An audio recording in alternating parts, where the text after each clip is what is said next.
सावन का महीना आते ही जगह जगह झूले पड़ जाते और दुकानें रंग बिरंगी राखियों से सजने लगती। पर सुखदा के मन में टीस उठती।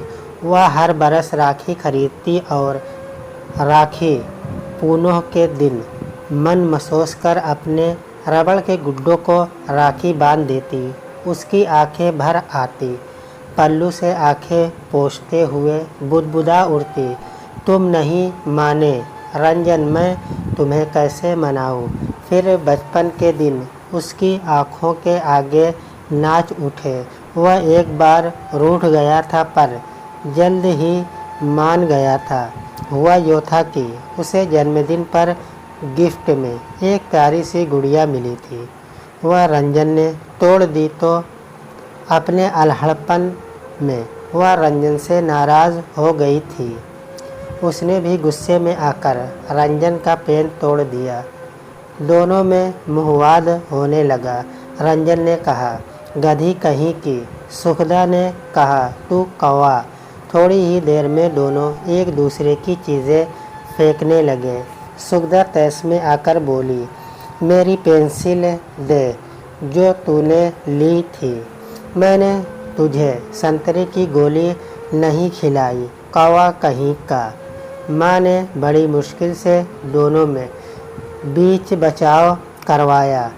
संयोग से तब 2 दिन बाद ही राखी का त्यौहार था। दिन भर वह मुंह फुलाए बैठी रही और सोचती रही कि रंजन कहे तब मैं राखी बांध। रंजन भी अपने अहम में गुमसुम बैठा था। माँ ने कहा, बेटी रंजन को राखी बांध दो। वह मुंह बिचकाकर बोली, वह अपने मुंह से क्यों नहीं कहता। माँ ने समझाते हुए कहा था, देख आज के दिन बहन खुद आगे बढ़कर तिलक करती है। कल ससुराल चली जाएगी, तब घंटों इंतज़ार करेगी भैया का। तब की तब देखूंगी। कहते हुए वह कमरे में भाग गई। माँ ने रंजन को भी समझाया, बेटा उससे बोल राखी बांध देगी। बहन को मना ले, आज उसका दिन है। वो ही पहले बोले, हाँ बेटे आज उसी का दिन है न, इसीलिए तो तुझे मनाना पड़ेगा। फिर तू तो छोटा है रे।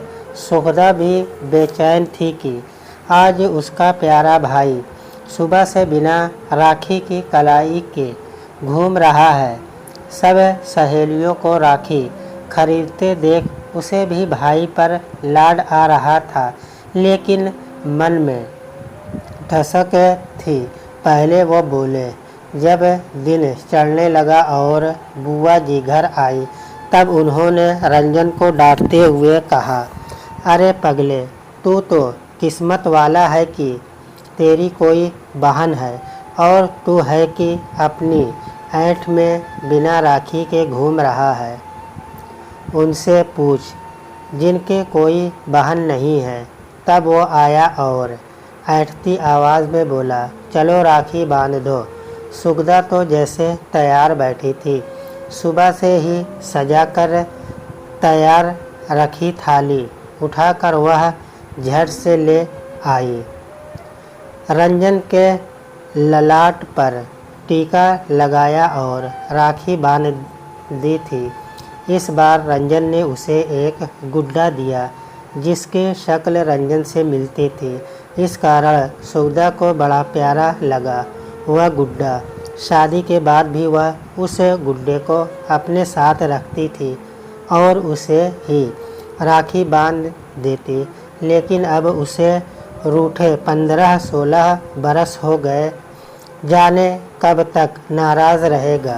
डाकिये की आवाज़ ने अचानक उसे चौंका दिया। लिफाफे पर प्रेषक का नाम देखकर जैसे वह आसमान में उड़ने लगी। आज वर्षों बाद उसे अपने भाई की चिट्ठी मिली। ढलती बयार में मानो उससे नई ज़िंदगी मिल गई हो। धड़कते दिल से उसने उसे जल्दी खोल डाला और एक ही सांस में पढ़ लिया, वह इस बार राखी को आएगा। सुगदा हिसाब लगाने लगी।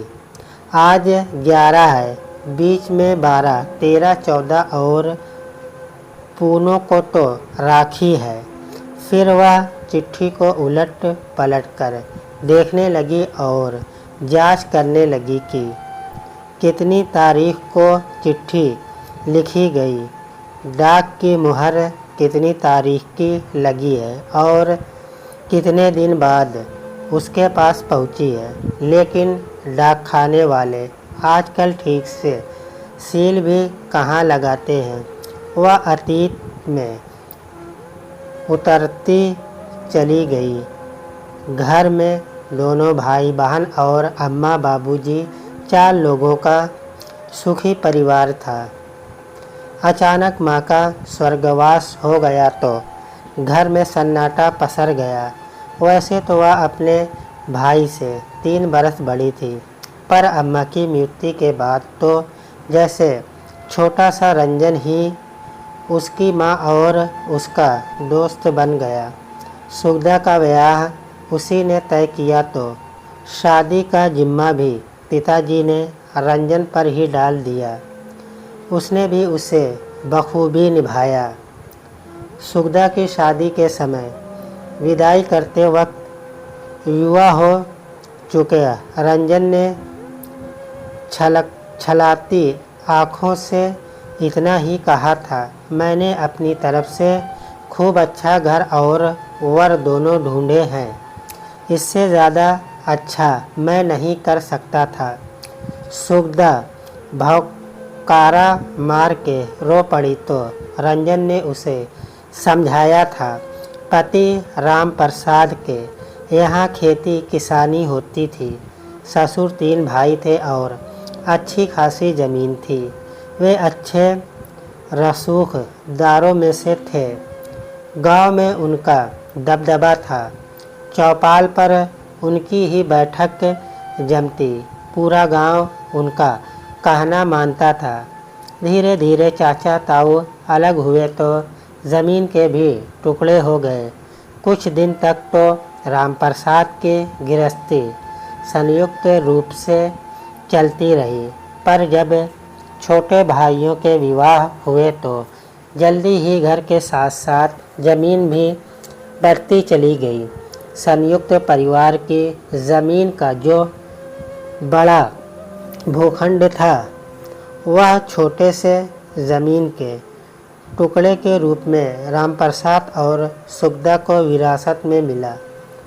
अपने हर काम में सुगदा से सलाह लेने वाला रंजन न जाने कब समझदारी की सीढ़ियाँ चढ़ता चला गया। इसका एहसास सुगदा को तब हुआ जब पहले उसका आना और बाद में सुगदा को बुलाना कम हुआ। फिर वह तब और अधिक चौंक उठी जब पिताजी के असामयिक निधन के बाद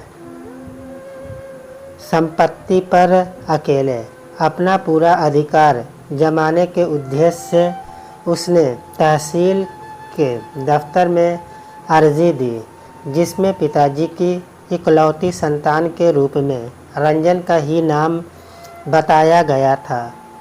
वो तो सुगदा की ससुराल के मोहल्ले का ही लड़का तहसील में नौकरी करता था। वह रंजन को खूब पहचानता था। उसने ही आकर सुगदा को बताया कि रंजन अकेली संतान का दावा कर संपत्ति अपने नाम करवा रहा है। सुगदा के ससुराल में जिठानी देवरानी में कानाफूसी होने लगी। शायद सुगदा माँ जाई बहन नहीं है, तभी तो उसका नाम बाप की संपत्ति में नहीं है। क्या पता कहीं से गोद ली हो। चौपाल पर चर्चा चल रही थी कि सुगदा रंजन की सगी बहन नहीं है, कहीं यह अवैध संतान तो नहीं है। रामप्रसाद के कानों भी ये खबर पड़ी, लेकिन उन्होंने सुगदा को नहीं बताया। मोहल्ले के एक घर में रक्कस दिया जाना था। गांव के घट वरिया मंदिर में सभी महिलाएं इकट्ठी थी। सब में कानाफूसी हो रही थी कि सुगदा किसी का पाप है। बाप के जिंदा रहते तो कभी भनक नहीं लगी और का अब पोल खुली है। वह घर आई तो जेठानी ताने मारती हुई बोली, कौन जाने सड़क से उठा लाए होंगे। तभी एक और आवाज़ आई, हो सकता है दूसरी मेहतारी से जनी हो। मेहतारी पेट से हो गई होगी सो बाप को अपनाने पड़े होंगे। उसे तो समझ नहीं आ रहा था कि यह चर्चा क्यों चल रही है। सब उसे अजीब सी निगाह से क्यों देख रहे हैं। सबका व्यवहार उसके साथ परिवर्तित क्यों हो गया। उसने अपने पति राम प्रसाद से पूछा। पहले तो उन्होंने बात टालने की कोशिश की, पर जब वह नहीं मानी तो उन्होंने पूरी बात बता दी। उसे काटो तो खून नहीं। उसे यह जानकर बड़ा दुख हुआ। वह सोच रही थी, रंजन उसका नाम लिख देता और उससे स्वीकृति ले लेता तो क्या वह मना करती। आखिर है तो सब उसका ही। मुझे जायदाद में से कुछ नहीं चाहिए, लेकिन ये तो सरासर धोखा है। क्या मैं अपने पिता की संतान नहीं? मैं तो वैसे भी संपत्ति के कागजात पर साइन कर देती। ऐसे तो उसने जीते जी मार डाला। उसने रंजन से बात की, लेकिन परिणाम सिफर ही रहा। जायदाद ने उसके दिल दिमाग को कुठिक कर दिया था। रिश्तों को दीमक चाट गई थी। संबंधों के घाव से मवाद रिस रहा था। सुगदा भी आवेश में आ गई। उसने अपने पति के सहयोग से कोर्ट में दावा पेश कर दिया।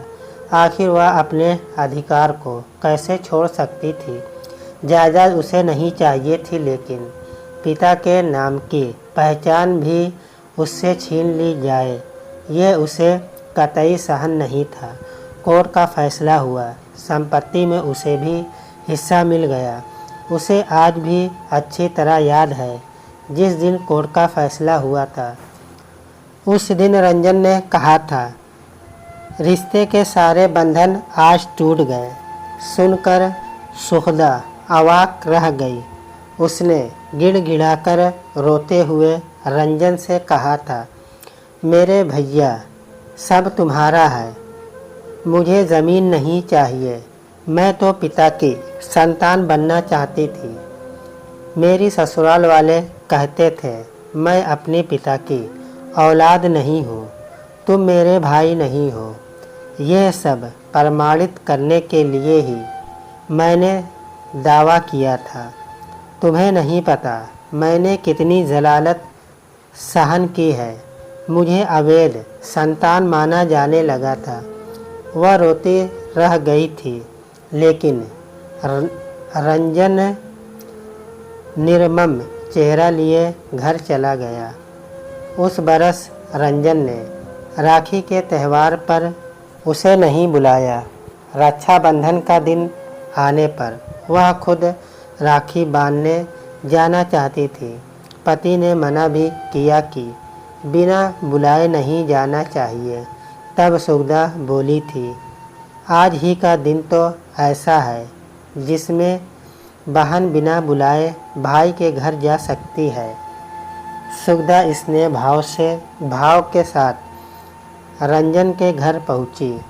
रंजन ने उसका स्वागत करना तो दूर, राखी बांधने से मना कर दिया और वह बैरंग वापस आ गई थी। उसे लग रहा था कि जिस ज़मीन पर वह चल रही है वह ज़मीन खिसक कर उसके हक की ज़मीन में जाकर सिमट गई है। वह सोच रही थी, धरती तो माँ होती है, वह अपने सब बच्चों में मेल कराती है, पर जब यह ज़मीन का रूप धारण कर लेती है तो दिलों में दूरियां बढ़ा देती है। उसे लगा ज़मीन जम की इन है जो सब कुछ निगल लेती है। वह फिर कभी गांव नहीं गई, न अपनी ज़मीन की सुध ली। हर बरस वह इंतज़ार करती कि रंजन राखी बंधवाने ज़रूर आएगा। रूठ गया है, मान जाएगा, लेकिन वह नहीं माना, नहीं आया। कोर्ट के फैसले के बाद जब रंजन ने नाता तोड़ लिया, तब से वह इस गुड्डे को ही हर साल रक्षाबंधन के दिन राखी बांधती आ रही है। जन्माष्टमी पर वह राखी उतार कर एक डिब्बे में सहेज कर रख देती है। मम्मी, किसका पत्र है? बेटे की आवाज़ ने सुगदा को चौंका दिया। वह अतीत के झरोखे से बाहर निकल आई और खुशी में उमगती बोली, देख बेटा, तेरे मामा का खत आया है। वह आ रहा है मुझसे राखी बंधवाने। कहते कहते उसका गला रूंध गया। वर्षों बाद रंजन के आने की खबर से उसके पति भी खुश थे। वह तैयारियों में जुट गई। राखी के दिन खुद के पहनने के लिए नई नकोर साड़ी लाना है। भैया के लिए अखपूड़ी, शक्कर के बने हाथी घोड़े की आकृतियाँ, बच्चों के लिए डगडगी, खेल खिलौने और न जाने क्या क्या। सुगदा की लंबी चौड़ी लिस्ट तैयार हो गई। सुगदा के मन में धृष्ट था कि रंजन कैसे मान गया। वह तो बड़ा ज़िद्दी है। मैंने तो सदा ही अपने भाई को माना है, उसकी लंबी उम्र की प्रार्थना की है। जिस ज़मीन की गांठ वह बांधे बैठा था, उसे मैंने कभी अपना माना ही नहीं। उसे याद आया, उसके पेट में पथरी का दर्द उठा था। डॉक्टर ने ऑपरेशन करवाने की सलाह दी। हाथ में पैसे नहीं थे। सबने दबाव डाला कि भैया वाली ज़मीन बेच दो, लेकिन वह टस से मस नहीं हुई। उसका दृढ़ निश्चय था कि जो मेरा नहीं है उसे मैं कैसे बेच सकती हूँ। उसके इस निर्णय के आगे सब झुक गए थे। फिर कभी किसी ने ज़मीन बेचने की बात नहीं कही। देहरी पर बैठी सुगदा पुरानी एल्बम देख रही थी। उस समय के ब्लैक एंड वाइट फ़ोटो में भी भैया का चेहरा दमकता दिखाई दे रहा था। एक फ़ोटो में भैया की बेटी नैनी भी बैठी थी। वह सोचने लगी, अब तो नैनी युवा हो गई होगी। वह उंगलियों पर गिनने लगी कि 18-19 साल की हो गई होगी नैनी। उधर रंजन के मन में भी दृढ़ था कि बहन मानेगी या नहीं, मुझे माफ़ कर देगी या नहीं। अब तो वह बूढ़ा गई होगी। कैसी लग रही होगी मेरी बहन। मेरे भी तो बाल सफ़ेद हो गए हैं। मैं क्या कहूँगा जाकर, कैसे मनाऊँगा उसे। उसे पकी हुई गुजिया पसंद है, वही लेकर जाऊँगा। वह नहीं मानेगी तो पैरों पर लौट जाऊँगा। जीवन के इस पड़ाव में उसे बहन की याद बहुत सता रही थी। मन भी बावला है। समय रहते ज्ञान नहीं आता, बाद में पछताता है। पता नहीं उसे चिट्ठी मिली होगी कि नहीं। इसी कश्मकश में उसने सुगदा के गांव में कदम रखा। दुख के समय धीरे धीरे गुजरता है। खुशी में दिन जल्दी ही बीत गए। राखी का दिन आया। उसने दरवाजे पर गेरू से सुनवरी बनाई, उसकी पूजा की, उन्हें मिठाई का भोग लगाया। राखी के धागे पर छोटी सी मिठाई लगाकर उनके हाथों पर चिपका दिया। भैया आया तो लिपटकर रो उठी। उसकी खूब खातिर की। उसने रंजन को ध्यान से देखा तो पाया उसके चेहरे पर झुर्रियाँ झलक रही है।